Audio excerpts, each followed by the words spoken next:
आही रे गजवा, अरे आही रे गजवा, असैया भैले ना से बाजवा।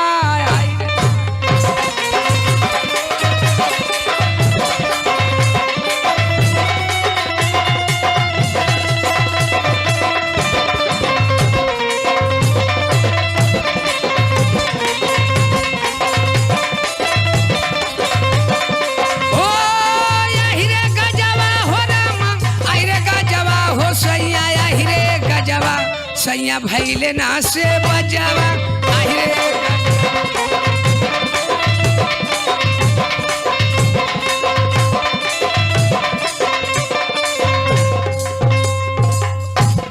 ए भैया देखा यही तक हो हमारे उह बतिया कहते हैं कि अपने माई बाप के अकेले लड़का रहनी, अपने माई बाप के अकेले लड़का रहनी, अब बड़ा छोट मोट रहनी, एकदम गेठा सा। अये भैया बहुत जाने गेठा होना जल्दी से लंबाई उनके ना आवेली, यही तक छोट मोट रहनी। आ जल्दी हम सयान हो गई नी, बाकी सयान होखले में तब वो ऐसन की गेठा पेटुल भर कर रहनी। हमार नाव रह छेदिया, हमार नाव रह छेदिया। आ गाँव में हम ऐसन की जाए लगनी, इधर उधर घूमने लगनी, तो लड़का या ये मेहरारू भौजाई औजाई कुल हमार नाव छेदिया उतार के हमार नाव रख देना छेदवा। जहाँ जाई तहाँ हमार नाव छेदवा छेदवा कह के बोलावा। ए भैया जब हमार शादी हो गई, हमार शादी हो खै जात तो ऐसन की दुल्हन घरे आ गई। जब दुल्हन घरे आ गई तब मार मेहरारू देखा आमे दुल्हनिया के हमारे औरतिया के, तो कहाँ हाँ रे बहु रही दुल्हनिया तो बड़ी लम्बी तम्मी है, आ बाकी है छेदवा छोट। मैं ऐसन की मोर मेहरारुआ गुस्सियाई गई। मोर मेहरारुआ कहत जौनी आवत का कहत कि कुल तो ठीक है लेकिन छेदवा छोट है। ए भैया ऐसन की मेहरारुआ मोरिया फनाई गई। जब मोर छेदवा नाव रखले रहा मेहरारुआ कुल, तो कहाँ ये बहनी मेहरारुआ तो बड़ी तगड़ी है, बड़ी हट्टी कट्ठी है, नीक है, लेकिन यह बात है छेदवा छोट।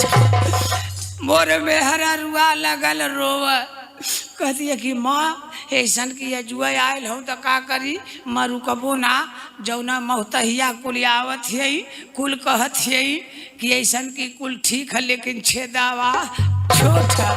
ए भैया उठौले लुगरी उगरी ऐसन की हमार मेहरारू भाग गई नैहर। जब मेहरारू भाग गई तो ओकर महतरिया कथिए करे बहनी कैसन, तो ऐसी ये भाग एली है बहन मरतिया कहीं तोर शादी भी आया तब भाग एली है। कथिए चुप रहो ऐसन की वो गांव के ऐसन मेहरारू है कि जौना मुके देखा आवत है कथिए कि मेहरारुआ तो बड़ी हट्टी कट्टी है, ऐसन की छेदवा छोट का मोर मौतहिया देखला का धिकानी देखला का हाई देखला है।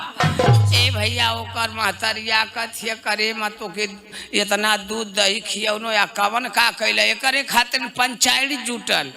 ए भैया जब पंचायत जुटल तो ऐसन की जब पंचायत जुट गई तो मेहरारू के बुलावल गए, तो वही जरूरत ये कथिए हमार माई बाप हमार तो शादी कही दे ना, वो गाँव का कैसन रवाज है या कैसन का जवन मेहरारू आवत है तो न कथिए कुल ठीक है, कुल ऐसा लंबी तम्बी मेहरारुआ दुल्हनिया है लेकिन एकर छेदवा छोट है।